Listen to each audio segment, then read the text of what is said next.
ସାଙ୍ଗମାନେ ଦୁଃଖର ବେଳ ଆସିଯାଇଛି।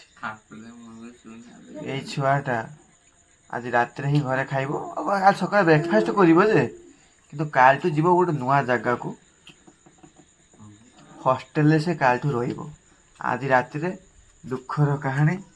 ଏଇ ଛୁଆଟା ତାକୁ ଖୁଆଇ ଦେଉଛି, ଦେଖନ୍ତୁ ଏ ଖୁଆଇଦେ ମୋତେ ଖୁଆଇଦେ, କିନ୍ତୁ ଖୁଆଇ ଦେଉଛି ଦେଖନ୍ତୁ।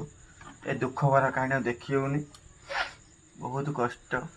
ସାଙ୍ଗମାନେ ଆପଣମାନେ ଟିକେ କାନ୍ଦନ୍ତୁ, ଏ ଦୁଃଖ ତ କରନ୍ତୁ, ଛୁଆଟା ହଷ୍ଟେଲରେ ପଳେଇବ, ବୁଝୁଛ କି ନାହିଁ?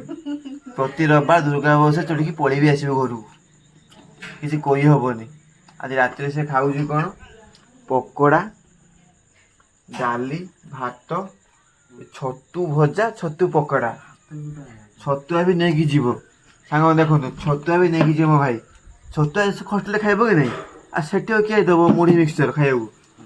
ଆଉ ଚାହା ବନେଇକି କିଏ ଦେବେ? ଏଠି ଥିଲା ଘରେ ଚାହା ଖାଇ ଦେଉଥିଲା, ସେଠି ଚାହା ଦେବ କେହି ନାହାନ୍ତି।